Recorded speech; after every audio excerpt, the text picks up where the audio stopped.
Price the Lord. ദൈവനാമത്തിന് മഹത്വമുണ്ടാകട്ടെ. എൻ്റെ എല്ലാ പ്രിയപ്പെട്ടവർക്കും വേഗം കർത്താവായ യേശുക്രിസ്തു നാമത്തിൽ ഞാൻ എൻ്റെ സ്നേഹവന്ദനങ്ങൾ അറിയിക്കുന്നു. റിലീജിയൻ പറയുന്നൊരു കാര്യമുണ്ട്, do more, be more, act more. പക്ഷെങ്കിൽ ഒന്ന് ഓർത്തു നോക്കിക്കേ, നമ്മുടെ ക്രിസ്തീയ ജീവിതം വാസ്തവമായിട്ട് ഈസി ആൻഡ് ലൈറ്റ് ആയിട്ടിരിപ്പാനല്ലേ യേശു കർത്താവ് നമ്മളോട് പറഞ്ഞിരിക്കുന്നത്. പക്ഷേ പല ദൈവമക്കളും ഈ നാളിൽ വളരെ ഭാരത്തോടെ തളർന്ന് കുനിഞ്ഞു പോന്നു. അവരങ്ങ് ബേൺഡ് ഔട്ടായി പോവുക. ഹല്ലേലൂയ. കാരണം വർക്ക്സ് ബേസ്ഡ് റിലീജിയൻ ഒരിക്കലും നമുക്ക് കൃപയിൽ നയിക്കാൻ ദൈവം തരുന്ന ഫ്രീഡം ഉപയോഗിച്ചെങ്കിൽ മാത്രമേ പറ്റൂ. കൃപ അത് നമുക്ക് ആവശ്യമാണ്. ഇന്ന് അല്പനേരത്തെ ചിന്തയ്ക്കായിട്ട് എബ്രായർ 10:14 ആ വാക്യം ഇങ്ങനെ പറയുന്നു: ഏകയാഗത്താൽ അവൻ വിശുദ്ധീകരിക്കപ്പെടുന്നവർക്ക് സദാകാലത്തേക്കും സൽഗുണപൂർത്തി വരുത്തിയിരിക്കുന്നു. Praise the Lord. ഓൾഡ് ടെസ്റ്റ്മെൻറ്റിൽ നമ്മൾ കാണുന്ന ചില കാര്യങ്ങൾ നമുക്ക് തോന്നും അതേ ദൈവം, പക്ഷേ വേറെ കവനൻ്റ് ആണോ? ഓൾഡ് ടെസ്റ്റ്മെൻറ്റിൽ ആത്മാവ് വന്നും പോയിരിക്കും. എന്തെങ്കിലും ഒരു ഡിവൈൻ ആക്ട് ഓഫ് സർവീസ് ചെയ്യണമെന്നുണ്ടെങ്കിൽ ആ വ്യക്തിയുടെ മേൽ അത് വന്ന് വീഴും. നമുക്ക് പോലും അറിയാം, ദാവീദ് ദൈവത്തിൻ്റെ ഹൃദയപ്രകാരമുള്ള മനുഷ്യനായിരുന്നു. എന്നാൽ ഒന്ന് നോക്കിക്കേ, 51 സങ്കീർത്തനം 11 വാക്യം ഇങ്ങനെ പറയുന്നു, സാം 51:11, നിൻ്റെ സന്നിധിയിൽ നിന്ന് എന്നെ തള്ളിക്കളയരുതേ, നിൻ്റെ പരിശുദ്ധാത്മാവിനെ എന്നിൽ നിന്ന് എടുക്കുകയും അരുതേ. പക്ഷെങ്കിൽ ദൈവത്തിൻ്റെ സാന്നിധ്യം മെയിൻറ്റെയിൻ ചെയ്യാൻ വേണ്ടി എനിക്ക് തോന്നുന്നില്ല ന്യൂ ടെസ്റ്റ്മെൻറ്റ് റൈറ്റേഴ്സിൽ ആരെങ്കിലും ഇത്രയും പരിശ്രമിച്ചിരുന്നോ എന്ന്. Why not? നിങ്ങളൊന്ന് ചിന്തിച്ചേ. What is the only thing that cause the spirit of God to depart from Adam and Eve? നമുക്കറിയാം, പാപം. Praise God. യേശു കർത്താവ് അതുകൊണ്ടാണ് പറയുന്നത്, മത്തായിയുടെ സുവിശേഷം 27 അധ്യായം അതിൻ്റെ 46 വാക്യത്തിൽ, ഏകദേശം 9 മണി നേരത്തെ യേശു ഏലി ഏലി ലമ്മാ ശബക്താനി എന്ന് ഉറക്കം നിലവിളിച്ചു, എൻ്റെ ദൈവമേ എൻ്റെ ദൈവമേ നീ എന്നെ കൈവിട്ടത് എന്ത് എന്ന് അർത്ഥം. പാപം, ലോകത്തിൻ്റെ പാപം കുഞ്ഞാട് തൻ്റെ മേൽ വഹിച്ചു, യേശു കർത്താവ് വഹിച്ചു അല്ലേ? ഇന്നും ദൈവത്തിൻ്റെ ആത്മാവ് ഒന്ന് ഓർത്ത് നോക്കണേ, നമ്മിൽ നിന്ന് ഡിപ്പാർട്ട് ചെയ്തു പോകാനുള്ള കാരണം എന്തായിരിക്കും? ഞാൻ പറയട്ടെ, പാപം. യേശു കർത്താവ് നമ്മുടെ പാപം അതെന്ത് ചെയ്തു? എന്നേക്കുമായിട്ട് അവന് അതിൽ നമ്മിൽ നിന്ന് മാറ്റി അല്ലേ? യോഹന്നാൻ്റെ സുവിശേഷം 1 അധ്യായം അതിൻ്റെ 29 വാക്യം ഇങ്ങനെ പറയുന്നു, പിറ്റേന്നാൾ യേശു തൻ്റെ അടുക്കൽ വരുന്നത് അവൻ കണ്ടിട്ട്, ഇതാ ലോകത്തിൻ്റെ പാപം ചുമക്കുന്ന ദൈവത്തിൻ്റെ കുഞ്ഞാട്. Praise God. ആരാ? ലോകത്തിൻ്റെ പാപം ചുമക്കുന്ന ദൈവത്തിൻ്റെ കുഞ്ഞാട്. അതുതന്നെയാണ് കുറിവാക്യമായിട്ട് ഞാൻ എബ്രായർ 10:14 പറഞ്ഞത്, ഏകയാഗത്താൽ അവൻ വിശുദ്ധീകരിക്കപ്പെടുന്നവർക്ക് സദാകാലത്തേക്കും സൽഗുണപൂർത്തി വരുത്തിയിരിക്കുന്നു. അതുകൊണ്ടാണ് പരിശുദ്ധാത്മാവ് നമ്മെ ഒരിക്കലും വിട്ടുപോകാത്തത്. അത് സിമ്പിളാണ്, ലോജിക്കലാണ്, തന്നെയുമല്ല ദൈവത്തിൻ്റെ കൃപയുടെ ഒരു പുതുവഴിയത്. Praise God. ദൈവവുമായിട്ടൊരു പെർമനൻറ്റ് റിലേഷൻഷിപ്പിലേക്ക് യേശു കർത്താവ് മൂലം നാം വന്നിരിക്കുക. ഹോളി സ്പിരിറ്റ് ആണെങ്കിൽ ഗോഡ് സ്പിരിറ്റ് പെർമനൻ്റായിട്ട് നമ്മളിൽ ഇൻഡ്വെൽവ് ചെയ്തിരിക്കുക. Praise God. എബ്രായ ലേഖനം 8-ാം അധ്യായം അതിൻ്റെ 12-ാം വാക്യം. Hebrews chapter 8 verse 12. ഞാൻ അവരുടെ അകൃത്യങ്ങളെക്കുറിച്ച് കരുണയുള്ളവനാകും, അവരുടെ പാപങ്ങളെ ഇനി ഓർക്കുകയുമില്ല എന്ന കർത്താവിൻ്റെ അരുളപ്പാട്. നാം പൂർണ്ണമായി ദൈവമക്കളെ ഡിസൊബീഡിയൻ്റ് ആയിരിക്കുമ്പോഴും നമ്മുടെ കർത്താവ് വിശ്വസ്തനായി പാർക്കുക.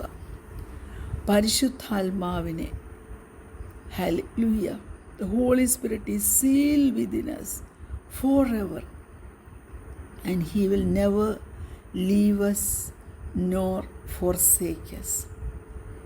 എഫേസ്യ ലേഖനം 1-ാം അധ്യായം അതിൻ്റെ 13-14 വാക്യങ്ങൾ ഇങ്ങനെ പറയുന്നു. അവനിൽ നിങ്ങൾക്കും നിങ്ങളുടെ രക്ഷയെക്കുറിച്ചുള്ള സുവിശേഷമെന്ന സത്യവചനം നിങ്ങൾ കേൾക്കുകയും അവനിൽ വിശ്വസിക്കുകയും ചെയ്തിട്ട് തൻ്റെ സ്വന്തം ജനത്തിൻ്റെ വീണ്ടെടുപ്പിന് വേണ്ടി തൻ്റെ മഹത്വത്തിൻ്റെ പുകഴ്ചയ്ക്കായിട്ട് നമ്മുടെ അവകാശത്തിൻ്റെ അച്ചാരമായ വാഗ്ദത്തത്തിൻ പരിശുദ്ധാത്മാവിനാൽ മുദ്രയിട്ടിരിക്കുന്നു. Praise God. ഒരു വാക്യം കൂടെ പ്രിയരെ ഞാൻ നിങ്ങളുടെ ശ്രദ്ധയിൽപ്പെടുത്തട്ടെ. എബ്രായ ലേഖനം 13-ാം അധ്യായം അതിൻ്റെ 5-ാം വാക്യം.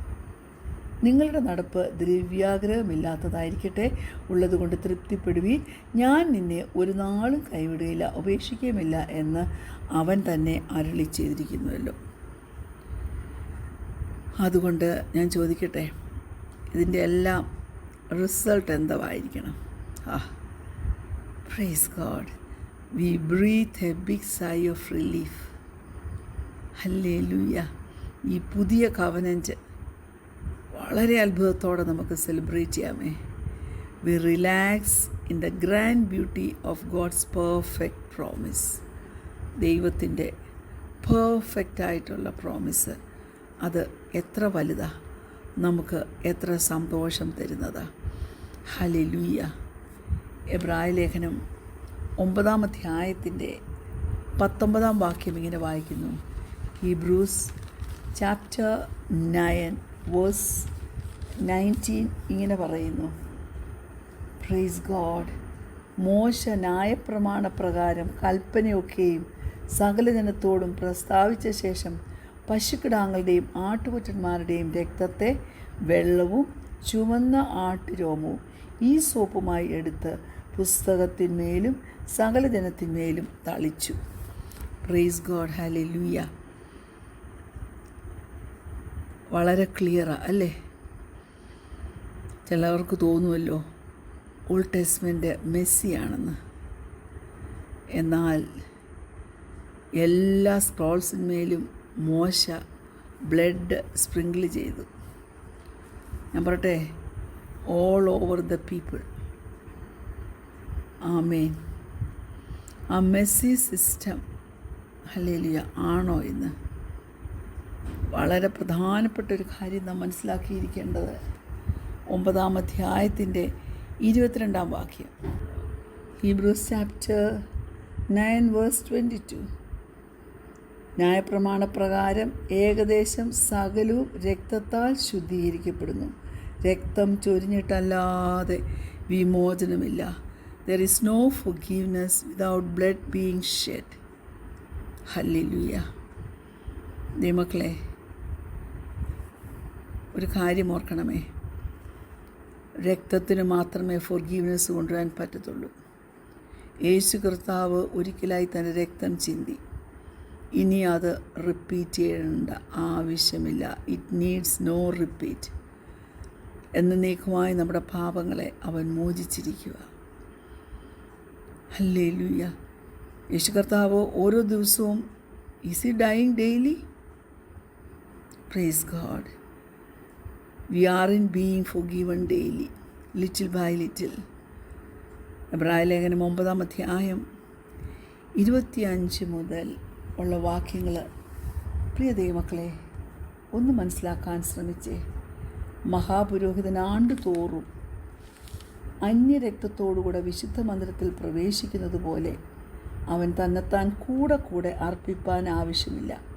അങ്ങനെയായാൽ ലോകസ്ഥാപനം മുതൽക്കേ അവൻ പലപ്പോഴും കഷ്ടമനുഭവിക്കേണ്ടിയിരുന്നു. എന്നാൽ അവൻ ലോകാവസാനത്തിൽ സ്വന്തം യാഗം കൊണ്ട് പാപപരിഹാരം വരുത്തുവാൻ ഒരിക്കൽ പ്രത്യക്ഷനായി. ഒരിക്കൽ മരിക്കുകയും, പ്രൈസ് ഗോഡ്, ഹല്ലേലൂയ, ഒരിക്കൽ മരിക്കുകയും പിന്നെ ന്യായവിധിയും മനുഷ്യർക്ക് നിയമിച്ചിരിക്കയാൽ ക്രിസ്തു അങ്ങനെ തന്നെ അനേകരുടെ പാപങ്ങളെ ചുമപ്പാൻ ഒരിക്കൽ അർപ്പിക്കപ്പെട്ട് തനിക്കായി കാത്തു നിൽക്കുന്നവരുടെ രക്ഷയ്ക്കായി അവൻ പാപം കൂടാതെ രണ്ടാമതും പ്രത്യക്ഷനാകും. മനസ്സിലാക്കണമേ. Praise God. ടെറ്റിലസ്റ്റായി, ഒരങ്കിൾ എനിക്ക് ടെറ്റിലസ്റ്റായി എന്ന് എഴുതി വളരെ ബ്യൂട്ടിഫുള്ളായിട്ടുള്ളൊരു വാൾ ഫ്രെയിം തന്നിട്ടുണ്ട്. ഒരു വാൾ ഹാങ്ങിങ് ആയിട്ട് ഞാനത് കിച്ചണിൽ ഇങ്ങനെ വെച്ചിട്ടുണ്ട്. കഴിഞ്ഞ ദിവസം ഒരാൾ എന്നോട് ചോദിച്ചു, ആൻറ്റി ഇതെന്തുവാ ടെറ്റിലസ്റ്റായി? ഞാൻ പറഞ്ഞു, ടെറ്റിലസ്റ്റായി എന്ന് പറഞ്ഞാൽ it is finished. Praise God. അതായത് സകലവും നമുക്ക് വേണ്ടി കർത്താവ് ചെയ്ത് തീർത്തു. It is finished. ഹല്ലേലൂയ. അതായത് നിവൃത്തിയായി എന്ന് പറഞ്ഞാണ് യേശു തല ചായ്ച്ചത്. We have already got all the forgiveness we have ever going to need. ഇത് നമുക്ക് ക്രിസ്തുവിൽ റിലാക്സ് ചെയ്യുവാൻ നമ്മെ അനുവദിക്കുന്നില്ലേ? നമ്മെ സമ്മതിക്കുന്നില്ലേ? കണ്ണുകളടയ്ക്കാൻ പ്രാർത്ഥിക്കാം. നല്ല കർത്താവേ, ഞങ്ങൾ നിന്നെ സ്തുതിക്കുന്നു, സ്തോത്രം ചെയ്യുന്നു. ഇന്നുവരെയും ഞങ്ങളെ പരിപാലിച്ച് വഴി നടത്തുന്ന കർത്താവിൻ്റെ ആ വലിയ കൃപയ്ക്കായിട്ട്, സ്നേഹത്തിനായിട്ട് ഞങ്ങൾ നിന്നെ സ്തുതിക്കുന്നു. നിൻ്റെ മുമ്പ് ഞങ്ങൾ മുട്ടുകുത്തുന്നു കർത്താവേ. ഞങ്ങളെ സഹായിച്ച് പാപത്തിൽ നിന്ന് വിടുവിച്ച് നിത്യത്തിലേക്ക് ഓരോ ദിവസവും വഴി നടത്തി സത്യത്തിൻ്റെ പരിജ്ഞാനത്തിൽ നടപ്പാൻ സഹായിക്കുന്ന കൃപയ്ക്കായി സ്തോത്രം. യേശുവിൻ്റെ നാമത്തിൽ തന്നെ ആമേൻ. Praise the Lord. God bless you all.